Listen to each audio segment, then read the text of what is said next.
क्या लोकतंत्र खतरे में है? क्या संविधान खतरे में है?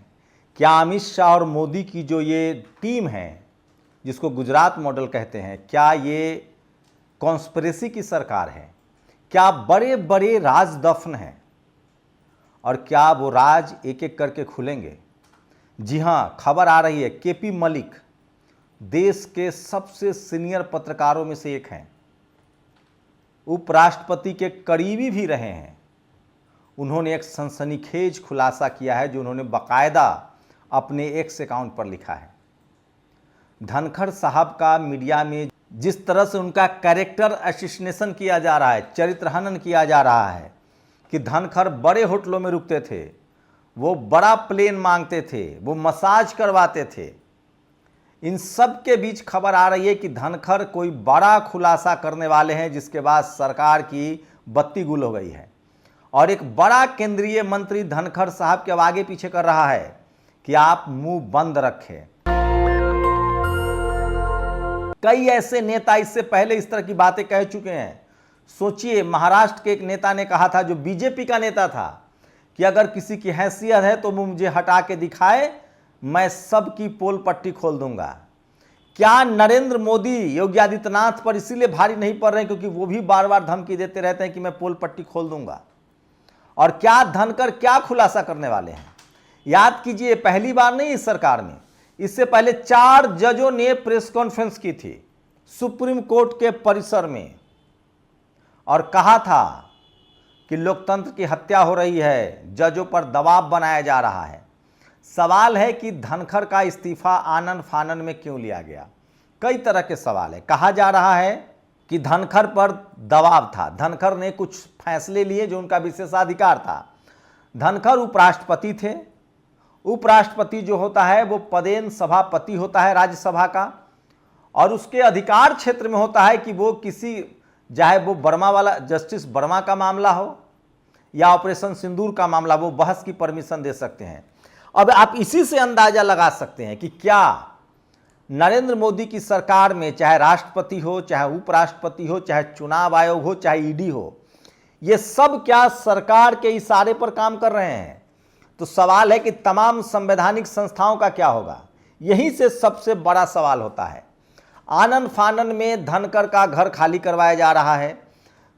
सोशल मीडिया पर और भक्त मंडली जो है, जो सरकार के समर्थक जो हैंडल्स हैं, वो लगातार धनखड़ को अपमानित कर रहे हैं। अब धनखड़ ने एक बड़ा बयान दिया है।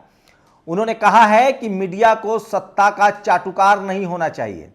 मैं फिर कह रहा हूं, धनखड़ के इस्तीफे में बहुत सारे मैसेजेज हैं, बहुत सारे संदेश हैं। पहला संदेश है इस देश के दलित, पिछड़े, किसान, आदिवासी, अल्पसंख्यक नेताओं का कि आप बीजेपी की जितनी भी दंड बैठक कर लें, अगर आप अमित शाह और मोदी के रास्ते में आएंगे या संघ के रास्ते में आएंगे तो आप खत्म कर दिए जाएंगे।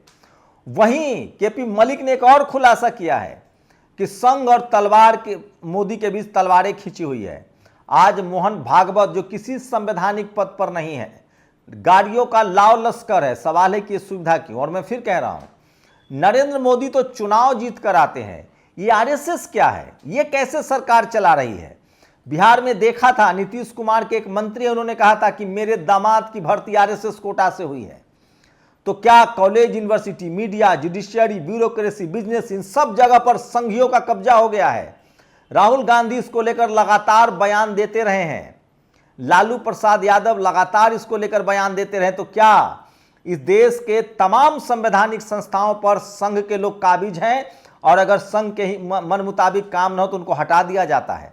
क्या जो जगदीप धनखड़ हैं, जो किसान समाज से आते हैं, पहले वो, इससे पहले जनता दल से सांसद बने थे, मंत्री भी रहे थे, फिर कांग्रेस के विधायक भी बने, क्या उन पर दबाव था? और क्या वो खुलासा करना चाहते हैं जिसको रोका जा रहा है? क्या वो चुनाव आयोग पर खुलासा करना चाह रहे हैं? आखिर बहुत सारे राज तो दफन होंगे क्योंकि वो सत्ता के बड़े प्रतिष्ठानों पर रहे हैं। और सोचिए, जब एक उपराष्ट्रपति जो संवैधानिक पद पर बैठा है, वो जब अपने मन की करने की कोशिश कर रहा है तो उसको इस्तीफा देना पड़ रहा है, तो चुनाव आयोग की क्या हैसियत है? चुनाव आयोग ने आज कहा है, जिनका नाम है ज्ञानेश कुमार गुप्ता, उन्होंने कहा है कि हम लोकतंत्र की हत्या नहीं होने दे सकते। Rahul Gandhi leader of opposition है, उन्होंने कहा है कि मेरे पास सारे सबूत हैं चुनाव आयोग की बेईमानी का, फर्जीवाड़े का। मेरे पास एक के बाद एक सबूत है और मैं जल्दी ही उन सबूतों को रखूंगा संसद के पटल पर। और जो लोग सोच रहे हैं कि वो संविधान की धज्जियां उड़ाकर, संवैधानिक संस्थाओं की धज्जियां उड़ाकर बच जाएंगे, वो बच नहीं पाएंगे। सोचिए, एक दौर था, कोई भी सरकार होती थी, याद कीजिए लालू यादव, मायावती जी, अखिलेश यादव, तब संवैधानिक संस्था चुनाव आयोग से इन सरकारों का 36 का आंकड़ा था। एक एक दरोगा, एसडीएम, कलेक्टर, एसपी सबका ट्रांसफर कर दिया जाता था। डीजीपी चुनाव आयोग नियुक्त करता था चुनाव के दौरान, डीजीपी हमारा होगा। इतनी ट्रांसपेरेंसी रखी जाती थी। और सोचिए, आज ये फैक्ट है कि महाराष्ट्र में चुनाव में वोटर की संख्या बढ़ी। लोकसभा और विधानसभा के बीच ड्यूरेशन 6 महीने का था। आप सोचिए कितना बड़ा मजाक चल रहा है देश में। संवैधानिक संस्थाओं का क्या हो गया है? उपराष्ट्रपति को कॉलर पकड़ के इस्तीफा लिखवाया जा रहा है। आज ठीक लिखा है प्रकाश रे ने कि अगर उपराष्ट्रपति चाहते तो अपने लिए और सम्मान अर्जित कर सकते थे। 10 साल जो जिस तरह से उन्होंने गलबहिया की सरकार की और संवैधानिक पद पर बैठे थे, वो पहले बंगाल के गवर्नर रहे, लेकिन वो पॉलिटिकल एक्टिविस्ट की तरह काम कर रहे थे। तो क्या इससे पहले भी जाट समाज के सत्यपाल मलिक जो बीजेपी के गवर्नर रहे थे, उन्होंने कई गंभीर आरोप लगाए थे और उस आरोपों में पुष्टि भी है। आज अंबानी, अनिल अंबानी के घर पर ईडी का छापा भी पड़ा है, कई सारे संस्थानों पर। कई बार मलिक कह चुके हैं कि मुझे करोड़ों, 200 करोड़ रुपए के ऑफर आए थे। सोचिए, 200 करोड़ रुपए का ऑफर एक गवर्नर को मिलता है कि कोई बिल पास कर दीजिए, आप कोई प्रोजेक्ट क्लियर कर दीजिए, क्योंकि जम्मू कश्मीर में एलजी जो है वो ताकतवर होते हैं, वो यूनियन टेरेटरी है, एलजी की बहुत हैसियत होती है।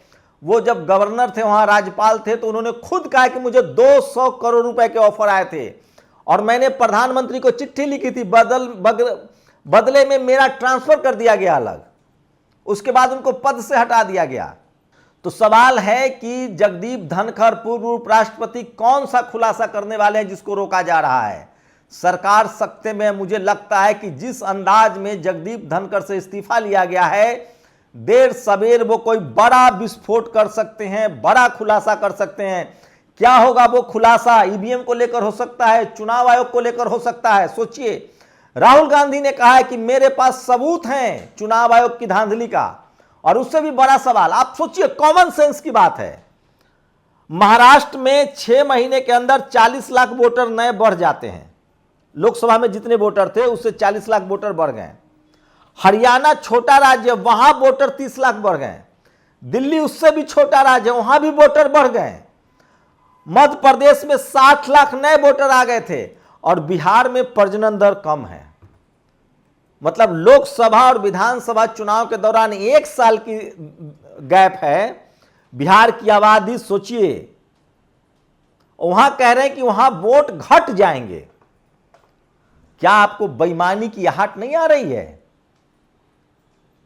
आप सोचिए, पहले से ही ईवीएम को लेकर लोगों में शंका है, चुनाव आयोग पर सवाल उठ रहे हैं। यह सबसे बड़ा सवाल है। राहुल गांधी ने कहा है कि मेरे पास वो सारे सबूत हैं और मैं इसको चुनाव संसद के पटल पर रखूंगा, लीडर ऑफ अपोजिशन है।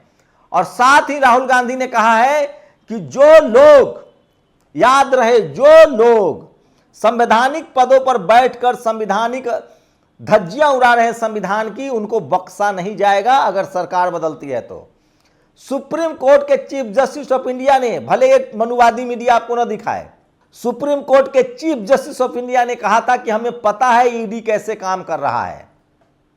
ईडी पॉलिटिकल लोगों को फंसा रहा है, राजनीतिक लोगों को फंसा रहा है। 1000 से ज्यादा विपक्ष के नेताओं पर कार्रवाई हुई और 2 लोगों पर भी दोष साबित नहीं हुआ है। और 100 से ज्यादा नेता जो ईडी में आरोपी थे वो बीजेपी में शामिल हो गए हैं। अजीत पवार याद नहीं है आप लोगों को? तो ये सबसे बड़ा सवाल है कि आखिर धनखड़ से क्या खुलासा करने वाले थे, क्यों आनन फानन में उनका घर खाली कराया गया है। तमाम मीडिया रिपोर्ट्स है कि उनके ट्विटर है, सोशल मीडिया टीम को हटा दिया गया है, आनन फानन उनको घर खाली करवाया जा रहा है। सोचिए, मुरली मनोहर जोशी अपने सरकारी आवास में है, आडवाणी अपने सरकारी आवास में है, संघ प्रमुख मोहन भागवत गाड़ियों के काफिला लेके चल रहे हैं। आप सोचिए, यह सबसे बड़ा सवाल है। इसलिए प्रकाश रे ने लिखा है कि अगर धनखड़ अड़ जाते तो उनका सम्मान बढ़ जाता। याद कीजिए, सीपीएम ने कांग्रेस की यूपीए 2 सरकार से समर्थन, यूपीए 1 सरकार से समर्थन वापस ले लिया था एटॉमिक डील पर। तब सोमनाथ चटर्जी स्पीकर हुआ करते थे, उनको कहा गया कि इस्तीफा दीजिए, उन्होंने इस्तीफा नहीं दिया। पार्टी के कहने के बावजूद उनका सम्मान बढ़ गया था। सोचिए, इसी तरह से हरिवंश, वो जेडीयू के नेता थे, उपसभापति थे, और जब नीतीश कुमार चिराग आरजेडी के साथ हैं तब उनको इस्तीफा देने के लिए कहा गया, वो बीजेपी के करीब हो गए। अगर धनखड़ साहब इस्तीफा नहीं देते तो वो और विपक्ष के करीब हो जाते। लेकिन जिस तरह से राज्यपाल के तौर पर, उपराष्ट्रपति के तौर पर उनका काम था, सरकार को बचाव में, लोग सवाल पूछ रहे कि वो संवैधानिक संस्था पद पर थे। मैं इसीलिए कह रहा हूं, सबका इतिहास लिखा जाएगा। आप अपने पद पर रहते हुए ट्रांसपेरेंट हैं कि नहीं, संवैधानिक संस्थाओं को बचा रहे हैं कि नहीं। तो सोचिए, जब उपराष्ट्रपति से इस तरह से कॉलर पकड़ के रिजाइन ले लिया जाए, कह दिया जाए, तो क्या क्या नहीं हो सकता है। 4 जज इसी सरकार के खिलाफ बोल चुके हैं, सुप्रीम कोर्ट ईडी पर बोल रहा है। लेकिन चूंकि ये सारी खबरें मनुवादी, जातिवादी मीडिया नहीं दिखा रहा है, क्योंकि ये सब इनका जाति और संघ की जाति एक है, ये संघ की सरकार है, इसलिए आपको पता नहीं चलता। यही अगर मायावती की सरकार होती, कोई कांग्रेस, कोई गैर बीजेपी की सरकार होती, और इस तरह की खबरें आती, चाहे वो 4 जज बोलते हैं, या इस तरह से वाइस प्रेसिडेंट को कॉलर पकड़ के इस्तीफा लिया जाता, घर खाली कराया जाता, तो इस देश में जातिवादी, मनुवादी मीडिया भूचाल ला देती। चुनाव आयोग को लेकर जो राहुल गांधी ने कहा है, तो क्या धनखड़ क्या है बड़ा खुलासा करने वाले, ये सबसे बड़ा सवाल तैर रहा है। आप लोग की क्या प्रतिक्रिया, क्या धनखड़ से इस्तीफा लेना लोकतंत्र है या लोकतंत्र की हत्या है? क्या चुनाव आयोग जो राहुल गांधी कह रहे हैं कि एक भ्रष्ट संस्था में तब्दील हो गया है, सरकार के पक्ष में काम कर रहा है?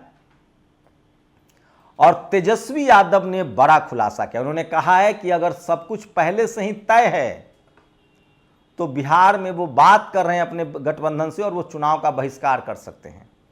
अगर हमारे लोगों का वोट ही काट दिया। उन्होंने कहा कि पहले जनता सरकार चुनती थी, अब सरकार वोटर तय कर रही कि कौन वोट देगा, कौन वोट नहीं देगा। वो कह रहे हैं कि अगर सब कुछ पहले से ही फिक्स है कि किसको कितनी सीटें मिलेंगी, तो फिर चुनाव लड़ने का क्या फायदा है।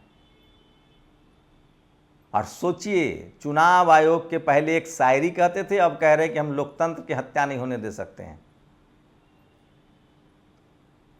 आप लोग अपनी राय दीजिए, क्या बिहार में चुनाव आयोग सरकार की मदद कर रहा है? आपकी क्या राय? आप देश के नागरिक हैं, आपके वोट से सरकार बनती है, आपकी राय बहुत ज़रूरी है। मत डरिए, अपने संविधान और संवैधानिक अधिकारों के लिए बोलिए। आपकी क्या राय? क्या राहुल गांधी की बात में दम है? क्या जेपी धनखड़ साहब को जिस तरह से रिजाइन करवाया गया वो सही है?